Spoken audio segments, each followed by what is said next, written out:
Welcome to my YouTube channel. आज मैं आपको क्लास 3 के लिए हिंदी के चैप्टर नंबर 5 के सभी क्वेश्चन आंसर लिखने बताऊंगी, क्योंकि बच्चों इससे पहले वाली वीडियो में मैंने आपको ये पूरा ही चैप्टर अच्छे से पढ़कर बता दिया था। यहाँ पर हम सिर्फ इस चैप्टर के सभी क्वेश्चन आंसर अच्छे से लिखना सीखेंगे।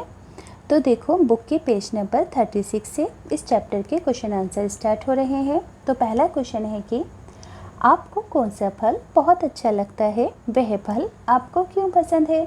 तो आप आंसर लिखोगे कि मुझे आम बहुत अच्छा लगता है क्योंकि ये बहुत रसीला होता है। आप अपनी मर्ज़ी से वैसे कोई भी फल लिख सकते हो।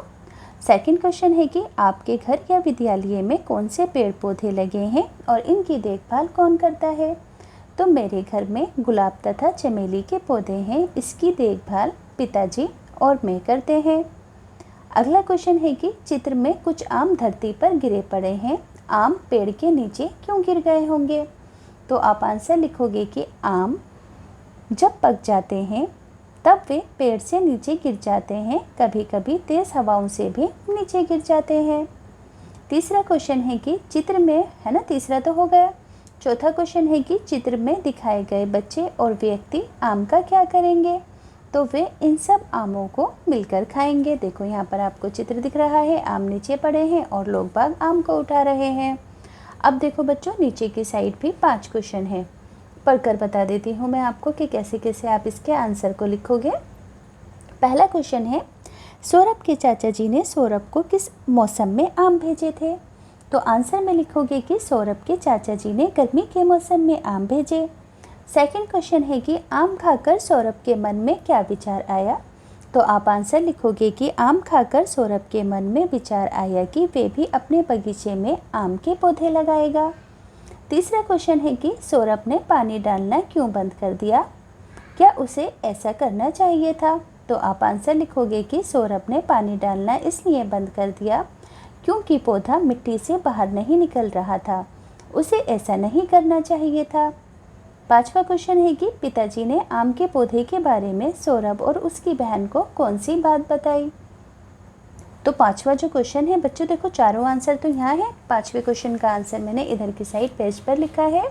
तो आप आंसर लिखोगे कि पिताजी ने बताया कि इस पौधे को पेड़ बनने में 5 वर्ष लगेंगे, तब इस पर आम आएंगे। तो पांचवे का आंसर भी स्क्रीनशॉट लेकर आप लिख देना।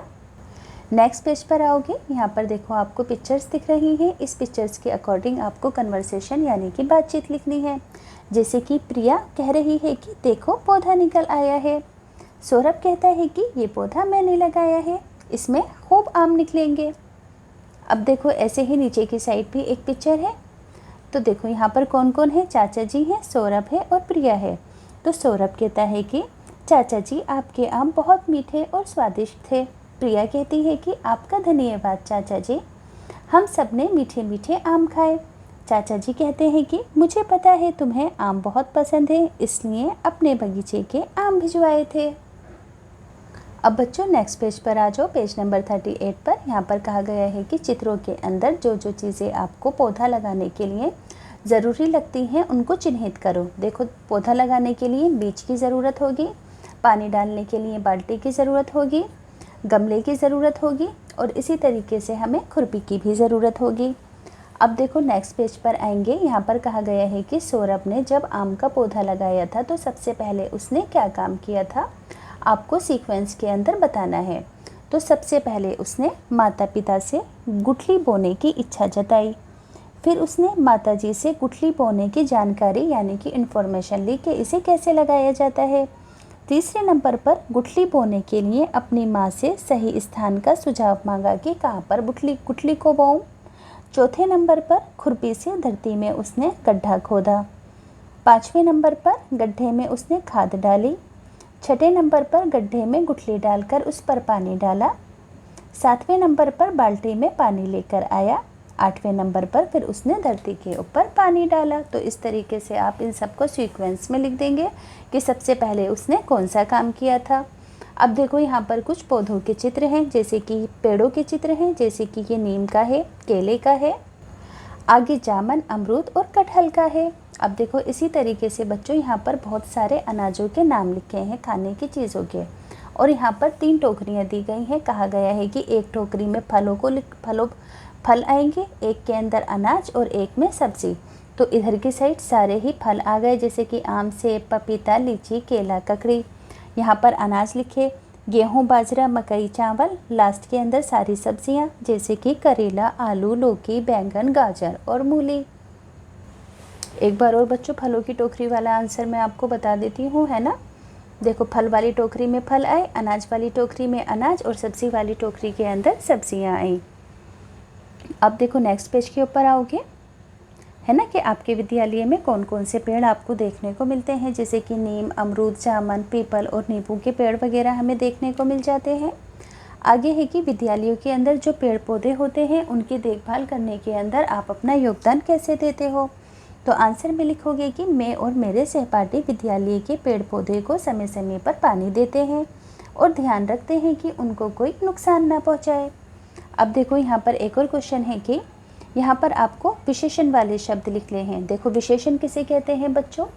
ऐसे सभी शब्द जो किसी भी चीज़ की क्वालिटी यानी कि खासियत बताते हैं। फॉर एग्जाम्पल, मीठा आम, तो जो मीठा शब्द है ना वो आम की खासियत बता रहा है, यानी कि मीठा शब्द विशेषण कहलाएगा। याद रहेगा, ऐसे सभी शब्द जो दूसरी चीज़ों की खासियत बताते हैं वो विशेषण कहलाते हैं। जैसे कि यहाँ पर मीठे आम, आम की खासियत क्या है? आम मीठे हैं, तो ये शब्द है विशेषण। पौधे की खासियत क्या है? ये नन्हा है, तो ये होगा विशेषण।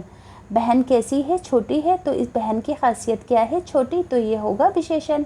शाखाएं कैसी हैं? बड़ी बड़ी हैं, तो ये विशेषण होगा। ऐसे ही तना मोटा है, कोपले लाल लाल हैं। तो इधर की साइड के जितने भी शब्द हैं ना, इन सभी शब्दों की खासियत बता रहे हैं। तो ये सभी शब्द क्या कहलाएंगे बच्चों? विशेषण कहलाएंगे। नेक्स्ट पेज पर आ जाते हैं विकल्प से। यहाँ पर कहा गया है कि अगर आपसे कोई पौधा लगाने के लिए कहा जाए तो आप कौन सा लगाएंगे? तो आप अपनी मर्ज़ी से लिख सकते हो। मैंने लिखा है कि मैं अपने बगीचे या गमले में गुलाब का पौधा लगाना चाहूँगी, क्योंकि मुझे इसकी खुशबू तथा रंग बहुत पसंद है।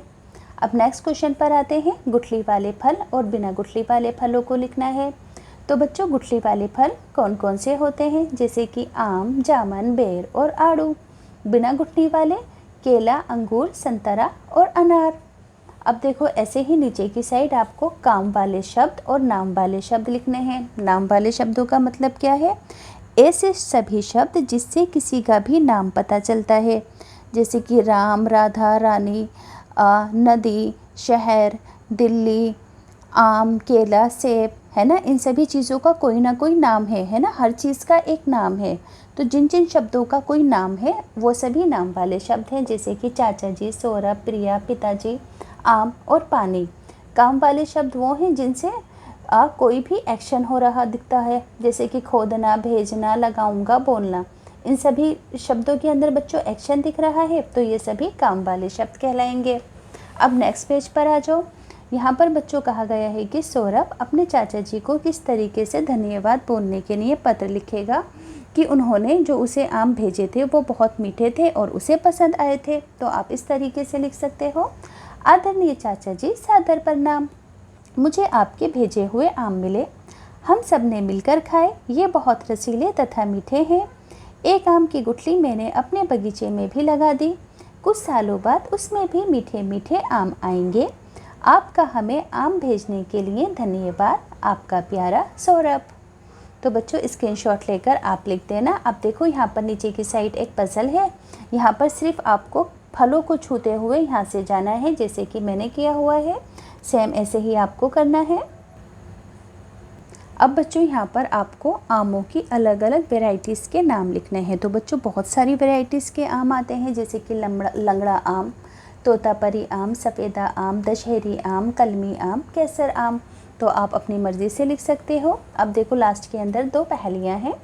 पहली पहेली है, लाल लाल डिबिया के अंदर छोटे छोटे पीले खाने, इन खानों के भीतर है सफ़ेद लाल मोती के दाने। तो ये है अनार। इसी तरीके से नेक्स्ट है, ऊपर से तो है हरा, अंदर से है लाल, उतना मीठा रस भरा, जितनी मोटी इसकी खाल। तो ये है तरबूज।